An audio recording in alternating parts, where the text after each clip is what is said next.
Edward Gibbon famously said that the reign of the five good emperors was the period in the history of the world during which the condition of the human race was most happy and prosperous.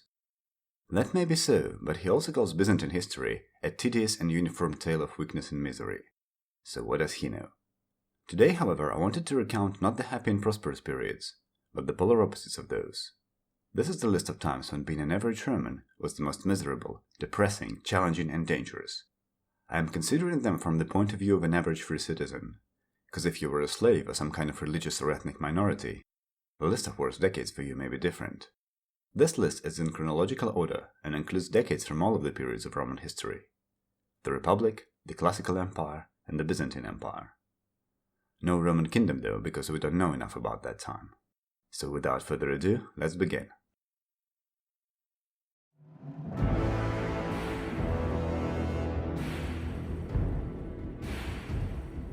Up to that point, Rome's conquest of its surroundings had been going on a bit too smoothly. There were occasional hiccups, but they were just rare exceptions to the rule of Roman success. Then Hannibal appeared on the scene, and made the Romans quiver in their boots. If you were a Roman male eligible for military service at the outset of the Second Punic War, you had around 30% chance of dying in battle in the next 10 years. It is estimated that Rome sustained around 200,000 casualties in the first years of the war.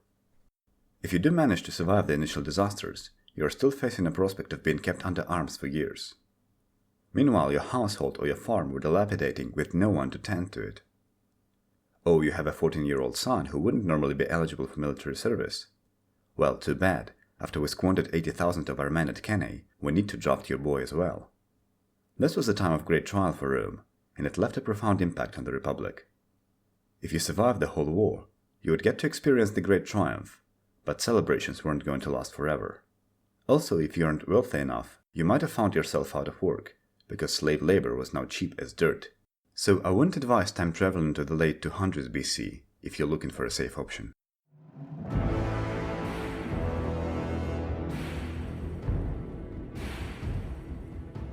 By the 80s BC, Rome no longer had any rivals in the Mediterranean.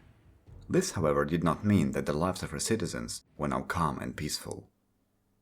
From 91 BC, Rome was fighting its Italian allies in the so-called Social War. And ambitious men who were leading Rome's armies in this conflict were about to make life in the Republic much more turbulent and paranoid. But first, they had to deal with an external threat. 88 BC was an especially lousy year to be a Roman in Asia Minor. Early on that year, Pontic King Mithridates invaded the eastern provinces and ordered a massacre of all Romans and Italians. This act couldn't go unpunished, and the command of the punitive expedition was given to Lucius Cornelius Sulla, senior consul for that year. But his former commander and the most influential statesman of his age, Gaius Marius, had a different plan. The conflict between Sulla and Marius quickly escalated to violence. In 88 BC, Sulla became the first Roman general to march an army into the boundaries of the Eternal City. He would not be the last. He left to fight the war in the east the next year, but violence did not abate. 87 BC saw constant fighting between the forces loyal to each of the year's consuls, Cinna and Gnaeus Octavius. Then Marius returned from Africa with an army and started a bloody massacre of anyone accused of being a supporter of Sulla. The bloodshed was so horrific that Marius' own ally, Cinna, had to use his army to stop Marius' soldiers. Marius got elected a consul for the 7th time in his life and died 2 weeks later. 3 years after these events, Sulla triumphed in the east and marched his army back to Rome. When he crushed all the opposition, he was declared a dictator for life and started a purge of his political opponents, which claimed the lives of around 9,000 Roman citizens. For months, Romans lived in constant paranoia and fear of one day finding their own name on the list of the proscribed. After Sulla was done with the purge, he worked on reforming the laws of the Republic, so no overly ambitious man would be able to repeat what he did.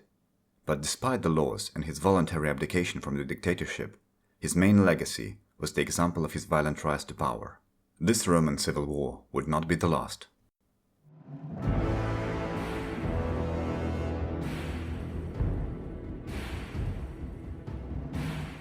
The most famous period of Roman history was no cakewalk for the people living it. Dying in a civil war became a much more probable fate than it was at the times of Marius and Sulla. The ambitions of politicians and generals pitted Romans against each other year after year. One could have hoped that with Caesar's victory they would finally get some peace, but in less than a year, Caesar was dead and civil wars resumed. When the second triumvirate of Antony, Octavian, and Lepidus came to power in 43 BC, any association with their enemies became a death sentence, as proscriptions returned, no less cruel than under Sulla. Rome's internal conflicts dragged on well into the next decade, and only ended in 31 BC, with Octavian's victory at Actium. It's no wonder that those lucky enough to survive this battle royale readily accepted the autocratic rule of Augustus. If he could finally give them peace, who cares that some old law was being broken?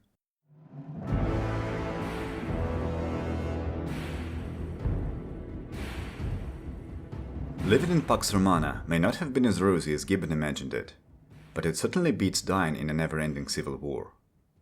The Romans, entering the 3rd century AD, only experienced brief episodes of civil strife in the past 2 centuries, and may have forgotten how it was, but they were in for a cruel reminder. The historians put the starting date of the crisis at 235, but it took a couple of decades to kick into full gear. Disparate barbarian tribes on the frontiers coalesced into powerful confederations like the Goths, Alemanni, and the Franks, and started their incessant raids on the border provinces. Sassanid Shah Shapur invaded the eastern territories, taking advantage of Rome's political instability, and the epidemic of Cyprian plague hit the empire in 249 and didn't let up until the 260s. The culmination of Rome's misfortunes was the year 260. Emperor Valerian got captured by the Persians, the western provinces declared secession, and 4 other usurpers sprung out in the Balkans and in the east. The 8 years of Emperor Gallienus' sole reign averaged 1.5 usurpers per year, not to mention constant Germanic invasions. If you lived in the empire in the 260s, there were very few truly safe places for you. Barbarian raids and the Persian invasion penetrated deep into Gaul, Italy, Anatolia, and Greece. Any business venture was also in danger of failing because of rampant inflation. It is in fact a miracle that the empire survived those years. The architects of this miracle were Gallienus, who held together what was left of the empire; Flavius Odenathus, who defended the eastern provinces in the name of Rome; Claudius II, who dealt with the Gothic threat; and Aurelian, who finally put the empire back together in 274. It was a tough time for the Romans, but there is an optimistic message in that story. If there is enough will, no crisis is too hard to overcome.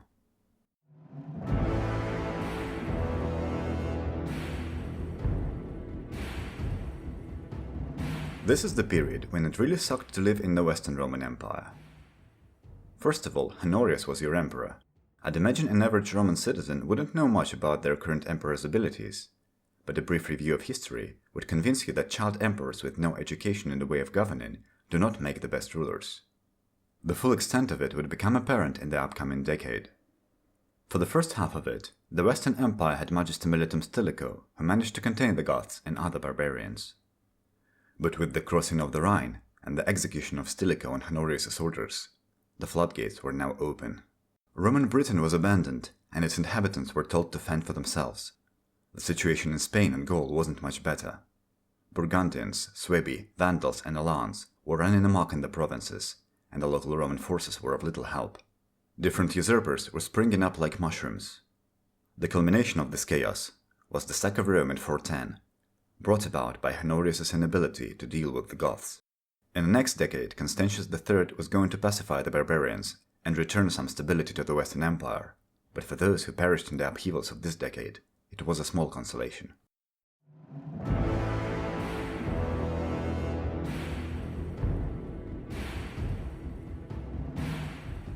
Early 450s were in a way a replay of the previous period on the list. If you lived in the Balkans in the late 440s, you were very likely to be killed or enslaved in a Hunnic invasion, and your home could be looted and burned. The inhabitants of Nisus, Serdica, Philippopolis, and other Balkan cities learned that the hard way. In 451, Gaul shared the fate of the Balkan provinces, and so did northern Italy in 452. A once bustling city of Aquileia on the Adriatic coast was completely razed to the ground. The city of Rome itself was spared that year, but it wasn't for long. In 454, young Emperor Valentinian III was manipulated into murdering Flavius Aetius, the general who stopped Attila. Just like with the death of Stilicho, the sack of Rome followed shortly.